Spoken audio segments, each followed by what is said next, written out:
ایک چیز بہت obvious ہے اور وہ یہ ہے کہ گیس اور پیٹرول کی قیمتیں بڑھا کے انڈسٹری کو ختم کیا جا سکتا ہے. اور آپ دیکھیے کہ جب سے یہ مغربی ملک ہیں جو ووٹنگ شیئرز کنٹرول کرتے ہیں انٹرنیشنل فائنینشیل انسٹیٹیوشنز کے، تو وہ ان ملکوں میں ایک بہت انیزینس تھی بہت سالوں سے کہ ان کی جو صنعتیں بند ہو رہی ہیں وہ اس لیے بند ہو رہی ہیں کہ ترقی پذیر ملکوں کی صنعتیں چل پڑی ہیں. تو اس لیے انہوں نے پھر جب یہ ہوا تو انہوں نے بڑے پیمانے پہ اس کے خلاف وہ کاؤنٹر ریولوشن جو آیا، اس کے بعد یہ کاؤنٹر ریولوشن مین اسٹریم اکنامکس بن گیا. اور مین اسٹریم اکنامکس جب وہ بن گیا تو انٹرنیشنل فائنینشیل انسٹیٹیوشنز نے اس کی جو تھیری ہے اس کو استعمال کر رہے ہیں ڈیولپنگ کنٹریز پہ یہ لگوانے کو کنڈیشنالٹیز. اور ان کنڈیشنالٹیز میں آپ دیکھیے کہ یہ اب بالکل ہی روز روشن کی طرح عیاں ہو گیا ہے کہ اتنے بہت سے طریقے ہیں ریونیو جنریشن کے، مگر آئی ایم ایف انہی کو پہ ترجیح دے رہا ہے جس سے کاسٹ آف پروڈکشن بڑھے گا صنعتوں کا، جس سے قیمتیں بڑھیں گی صنعتی اشیاء کی اور صنعتیں بند ہوں گی. آپ دیکھیے کہ میں نے اسی لیے میں خلاف ہوں آئی ایم ایف کی پالیسیز کے، کیونکہ مجھے پتہ ہے کہ ان کا جو ایجنڈا ہے. آپ دیکھیے کہ 90 کی دہائی میں کیا ہوا تھا، وہی میں نے بار بار سب کو بتایا تھا کہ 90 کی دہائی میں ہمارے 5,000 کارخانے بند ہو گئے تھے اور 20 لاکھ لوگ ان ایمپلائڈ ہو گئے تھے. اور اس کی وجہ سے آپ دیکھیے کہ گروتھ ریٹس بالکل پیتھیٹک ہو گئی تھی 2.1%. اور اس کی وجہ سے آپ دیکھیے کہ کوئی ڈیولپمنٹ نہیں ہوا.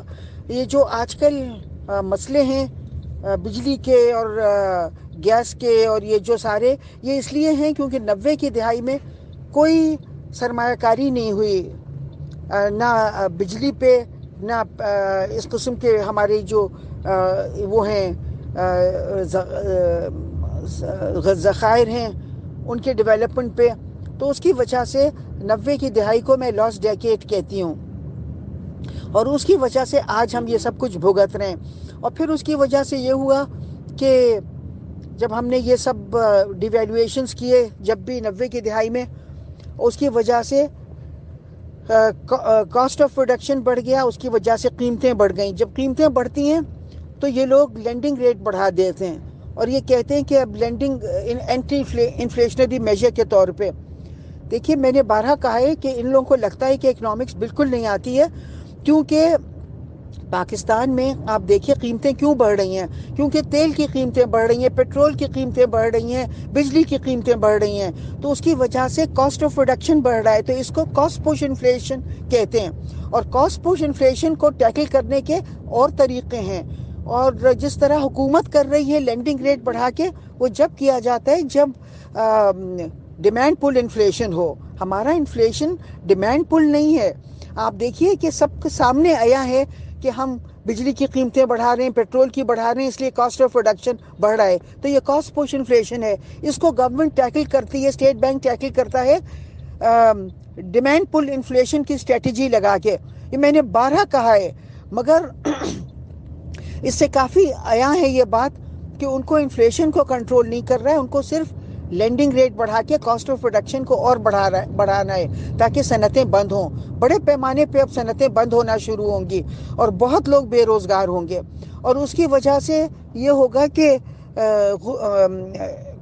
آمدنی کا تناسب جو ہے، ڈسٹریبیوشن آف انکم ہے، وہ اور بڑھ جائے گا. اس کا جو سکیونس ہے ڈسٹریبیوشن آف انکم میں، اور اس کی وجہ سے غربت بہت بڑھے گی. اور میں نے یہ بھی آپ کو بتانا چاہوں گی کہ 90 کی دہائی میں جب نون لیگ اور یہ حکومتیں تھیں نون لیگ کی اور پیپلز پارٹی کی، تو وہ لوگ سب یہی کر رہے تھے جو آج پی ٹی آئی نے کیا ہے اور اب یہ کمبائنڈ حکومت کر رہی ہے. یہ سب ان کی باریاں لگی ہوئی ہیں ملک کو ڈسٹروائے کرنے کے لیے. اور اس وقت آپ دیکھیے کہ اس کی وقت غربت اتنی بڑھ گئی تھی 90 کی دہائی میں کہ ایشین ڈیولپمنٹ بینک نے کہا تھا کہ پورے پاکستان میں 50% لوگ جو ہیں وہ غربت کی شرح سے نیچے رہ رہے ہیں.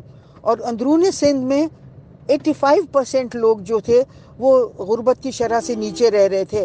ان کے پاس بالکل نہ کھانے کو کچھ تھا، نہ پانی تھا، نہ کچھ تھا، اور بالکل جیسے ننگے بھوکے لوگ رہ رہے ہوتے ہیں.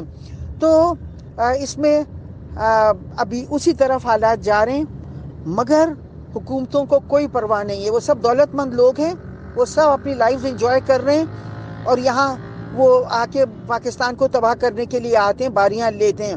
اور میں آپ کو یہ بھی بتا دوں کہ ایک حکومت کو ہٹا کے دوسری کو کیوں لایا جاتا ہے. ایک تو اس لیے کہ وہ باربرا اسٹالنگز نے بہت صحیح کہا ہے.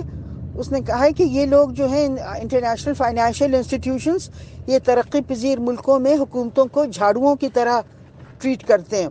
ایک جھاڑو سے جب آپ کافی کوڑا نکال لیتے ہیں، وہ جھاڑو پرانی ہونے لگتی ہے، تو نئی جھاڑو لاتے ہیں تاکہ نئی جھاڑو اور اچھا صفائی کرے گی. تو یہ جو حکومتیں ہیں ہماری پی ٹی آئی اور پیپلز پارٹی اور پی ایم ایل این اور باقی بھی جماعتیں، یہ جھاڑوؤں کی طرح ان کو انٹرنیشنل فائنینشیل انسٹیٹیوشنز کرتے ہیں. ایک جھاڑو کو پرانی ہو جاتی ہے، اس کو فارغ کرتے ہیں اور نئی جھاڑو لے آتے ہیں. بہت شکریہ. اللہ حافظ.